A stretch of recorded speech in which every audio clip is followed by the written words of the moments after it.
UFC ရဲ့ flyweight တန်းမှာအခုလက်တော်အတန်အကျယ်ဆုံးကဘယ်သူလဲဆိုရင်ကျွန်တော်တို့ရဲ့ Joshua ဘန်နဲ့ဂျပန်ချေပွင်းတက်ဆူရိုတိုင်ရာတို့ပဲဖြစ်ပါတယ်။ဒါပေမဲ့ဒီပွဲကတာမန်ပွဲတစ်ပွဲတော့မဟုတ်ဘူး။ဒီပွဲရဲ့နောက်ွယ်မှာ UFC ဥက္ကဋ္ဌဒေနာဝိုက်ရဲ့ဂျပန်ဈေးကွက်ကိုသိမ်းပိုက်မဲ့$1 million plan ကြီးရှိနေပါတယ်။တိုင်ရာကလည်းသူ့ရဲ့အိမ်မက်တွေအကြောင်းကိုပွပွင့်လင်းလင်းပြောလာပြီး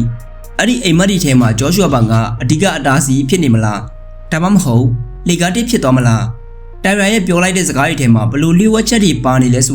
ာဒီနေ့ဗီဒီယိုမှာအသေးစိတ်ရှင်းပြသွားမှာဖြစ်ပါတယ်။အားလုံးပဲမင်္ဂလာပါ MM Spotlight Channel မှာပြန်လည်ကြိုဆိုလိုက်ပါတယ်ပထမဆုံးအနေနဲ့လက်ရှိချန်ပီယံ Joshua ဘန်ပေါ်မှာတိုင်ရာဘယ်လိုမြင်လဲဆိုတာကြည့်ကြရအောင်တိုင်ရာကိုယ်တိုင်ပြောသားတာကတော့ Joshua ဘန်ရဲ့အားသာချက်ကသူ့ရဲ့ထိုးလုံးထိုးပေါက်တွေနဲ့ခိုင်မာတဲ့မာကုန်မှာပဲသူကကျွန်တော်ထက်တော့ငယ်သေးတယ်ဒါပေမဲ့ဒီအဆင့်ကိုရောက်လာတဲ့ပုံစံကတကယ်ကိုမြန်လွန်းနဲ့ဝငနဲ့အောင်မြင်သွားပြီးတော့ချန်ပီယံဖြစ်လာတာပါတန်စကားထဲမှာသူ့ကိုဘယ်လိုရင်ဆိုင်ရမလဲဆိုတာကိုသိချင်လို့ကျွန်တော်တကယ်ကိုစိတ်တွေစောနေပါပြီလို့တိုင်ရာဘက်ကပြောလာပါတယ်ဒီနေ့မှာကျွန်တော်နေနဲ့ထောက်ပြချင်တာကတိုင်ရာဟာဘန်ရဲ့ထိုးအားနဲ့အမြန်နှုန်းကိုတကယ်ပဲအတိမတ်ပြုထားတာပါဂျော်ရှောဘန်ရဲ့ပရိသတ်တွေသိတဲ့အတိုင်းပဲဘန်ကပွဲတိုင်းမှာရှော့မပေးဘဲနဲ့ဇွဲကောင်းနဲ့ကစားတတ်တာကြောင့်တိုင်ရာတော့လည်းတဟာစိန်ခေါ်မှုကြီးကြီးတစ်ခုဖြစ်နေတာတော့အသေးချပါပဲပြီးခဲ့တဲ့ AB လမှာသူတို့နှစ်ယောက်ရဲ့တွဲဆိုင်ပြတ်သွားတဲ့အပေါ်မှာတိုင်ရာကတကယ်ပဲစိတ်မကောင်းဖြစ်နေတော့မှသူကဗန်ကိုကစားသမားတယောက်အနေနဲ့ရောလူတယောက်အနေနဲ့ပါလေးစားမှုရှိတာကိုဒီစကားလေးမှာတွေ့လိုက်ရပါတယ်တကယ်ကိုမတော်တဆဖြစ်သွားတာပါအဲ့ဒီပွဲကိုကျွန်တော်အရန်မျှော်လင့်ခဲ့တာပွဲမတိုင်ခင်မှာလည်းဗန်နဲ့ခဏခဏဆုံဖြစ်ပါတယ်သူကအင်အားပြည့်နဲ့အသင်းဖြစ်နေတာပါသူ့ပွဲတွေကအမြဲတမ်းရသားမြောက်တော့ကြောင့်ကျွန်တော်တကယ်ကိုစောင့်ကြည့်ရှင်ခဲ့တာပါသူကကစားသမားကောင်းတယောက်ပါပဲလဲရှာမခံရအောင်ကာကွယ်ပုံတွေရောထိုးချက်တွေရောအကုန်ပြည့်စုံနေပါတယ်အဲ့ဒီကပွဲကောင်းတစ်ပွဲမကြည့်ခဲ့ရပေမဲ့သူကတကယ်ကိုတော်တဲ့ဖိုက်တာပါလို့တိုင်ရာကဖွင့်ဟပြောဆိုလာပါတယ်ဒါကိုကြည့်လိုက်ရင်တိုင်ရာဟာဘန်ရဲ့စကေးတွေကိုအသေးစိတ်လေ့လာထားမှန်းသိတာပါတယ်ဘန်ရဲ့တိတ်တောင်တစ်ဖက်ကောင်းတာကိုတိုင်ရာထည့်ပြောသွားတာကလာမယ့်မေလ9ရက်နေ့မှာသူတို့နှစ်ယောက်ရဲ့နဘန်းနဲ့အလဲထိုးနီးစနစ်တွေဘယ်လောက်ပြိုင်ဆိုင်မှုပြင်းထန်မလဲဆိုတာကြိုတင်အရေးအောင်ပြလိုက်တာပါနောက်ထပ်စိတ်ဝင်စားဖို့ကောင်းတာကတိုင်ရာကလက်ရှိကနဝင်ချန်ပီယံအလက်ဇန်နာပန်နူဂျာကိုပါစိတ်ကောစကားဆူထားတာပါကျွန်တော်ကတော့ထိပ်တန်းဖိုက်တာအားလုံးနဲ့ကစားရှင်ပါတယ်ပန်နူဂျာကိုနိုင်ယူဖို့ကျွန်တော်ရဲ့ပထမဦးဆုံးဦးစားပေးတစ်ခုပါဒါပေမဲ့အခု flyweight တန်းကအရင်လိုတော့မဟုတ်ဘူးမြန်နှုံးမြင့်တဲ့ fighter အသစ်တွေအများကြီးရောက်လာပြီးအခုစင်သက်မချက် fighter တွေအားလုံးကပြောင်းလဲသွားပြီးကျွန်တော်ချန်ပီယံဖြစ်လာရင်ပန်နိုဂျာနဲ့ကစားရမှာကိုတကယ်စိတ်လှုပ်ရှားမိပါတယ်မျိုးစစ်သစ်တွေရဲ့လျင်မြန်မှုနဲ့စွမ်းဆောင်ရည်ကိုကျွန်တော်တက်တည်ပြရှိပါတယ်လို့ပြောထားပါတယ်ဒါဟာလက်ရှိချန်ပီယံတွေကိုမျိုးဆက်သစ်တွေကရှင်းချောင်းလာပြီးဆိုတဲ့သဘောပါ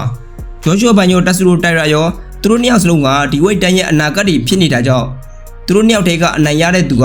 ပန်နိုဂျာတက်တကယ်ထိတ်တိုက်တွေ့မဲ့အန်ဒီရယ်ပဲဖြစ်ပါတယ်နောက်ဆုံးတစ်ချက်ကတော့တိုင်ရာရဲ့အကြီးမားဆုံးအိမ်မက်ပါဒါကတော့ဂျပန်မှာပွဲကြီးကစားဖို့ပါပဲကျွန်တော်ရဲ့အိမ်မက်ကတော့ဂျပန်ကအကြီးဆုံးအားကစားရုံထဲမှာကီရိုဟိုရူဂူရှီနဲ့အခမ်းအနားဆုံးပွဲတစ်ပွဲကစားရှင်တာပါလို့ဆိုထားပါတယ်ဆိုတော့ဒီနေ့မှာဒီနာဝိုက်ရဲ့အစီအစဉ်ကတော့ high stake ကစားပွဲကြီးတစ်ခုပါ UFC ဥက္ကဋ္ဌဒီနာဝိုက်ကဂျပန်ဈေးကွက်ကိုအပိုင်စားရှင်နေပါတယ်အကွက်ကဘယ်လိုလဲဆိုတော့လာမယ့်ဇွန်လထဲမှာကီရိုနဲ့မာနကက်တို့ပွဲရှိပါတယ်ကီရိုကမာနကက်ကိုနိုင်မယ်လို့မှန်းထားကြတယ်တစ်ဖက်မှာလည်းတိုင်ရာကဗန်ကိုနိုင်ပြီးတော့ချန်ပီယံဖြစ်လာမယ်ဆိုရင်ဒီနာဝိုက်ကတိုင်ရာနဲ့ကီရိုရဲ့ပွဲကိုဂျပန်မှာအခမ်းအနားဆုံးကျင်းပပြီးတော့စီးပွားရေးအကြီးကျယ်အမြတ်ရအောင်လှုပ်သွားမှာပါဒါပေမဲ့ဒီစီစဉ်ကြီးတစ်ခုလုံးဖြစ်လာမလားပြတ်သွားမလားဆိုတာကတော့မေလ9ရက်နေ့မှာကစားမဲ့ပွဲပေါ်မှာမူတည်နေပါတယ်အထူးသဖြင့်ကျွန်တော်တို့မြန်မာပြည်သက်တွေအားပေးတဲ့ဂျော်ရှူအာဘန်ဟာတိုင်ရာရဲ့အိမ်မက်တွေကိုတားဆီးသွားနိုင်မလားဗန်နာနိုင်ရသွားမဲ့ဆိုရင်တော့ဒီနာဝိုက်ရဲ့ဂျပန်စီမံကိန်းတွေဟာဗန်ရဲ့ရှေ့ပြအောက်မှာပြပုံဖြစ်သွားနိုင်ပါတယ်ဆိုတော့ပြည်သက်တွေအနေနဲ့ရောဘယ်လိုမျိုးထင်ပါတယ်တိုင်ရာကပဲသူ့အိမ်မက်တွေစီရှောင်းလန်းသွားနိုင်မလားဒါမှမဟုတ်ကျွန်တော်တို့ရဲ့ဂျော်ရှူအာဘန်ကပဲသူ့ရဲ့ချန်ပီယံကိုမုတ်ကိုဆက်ပြီးထိန်းသိမ်းသွားနိုင်မလားမေလ9ရက်နေ့က flyweight လောကတွေမကပဲ UFC ရဲ့အာရှဈေးကွက်အပြောင်းလဲအတွက်ပါအရေးကြီးတဲ့နေ့တစ်နေ့ဖြစ်လာမှာပါဗန်ရဲ့ပြည်သက်တွေရောတိုင်ရာရဲ့ပြည်သက်တွေရောကိုအားပေးတဲ့ fighter တွေရဲ့အကြောင်းကိုကိုမမကြီးသွားလို့ရပါတယ်အခုလိုဆုံးလေးကြည့်ပြီးလို့အားလုံးကိုကျေးဇူးတင်ပါတယ် MM Spotlight မှာ UFC 1 Champion မြန်မာ fighter တွေရဲ့အကြောင်းအရာတွေကိုနေ့တိုင်း update ပုံမှန်တင်ပေးနေမှာဖြစ်ပါတယ်။ဗန်ရဲ့နောက်ထပ်ဗီဒီယိုတွေကိုလည်းမကြာခင်တင်ပေးသွားပါမယ်။ကျွန်တော်ရဲ့ channel လေးကို like and subscribe comment လုပ်ပေးဖို့မမေ့ကြပါနဲ့လို့ပြောဆိုရင်ဗီဒီယိုကိုဒီမှာနေဆုံးသက်ရှင်ပါတယ်။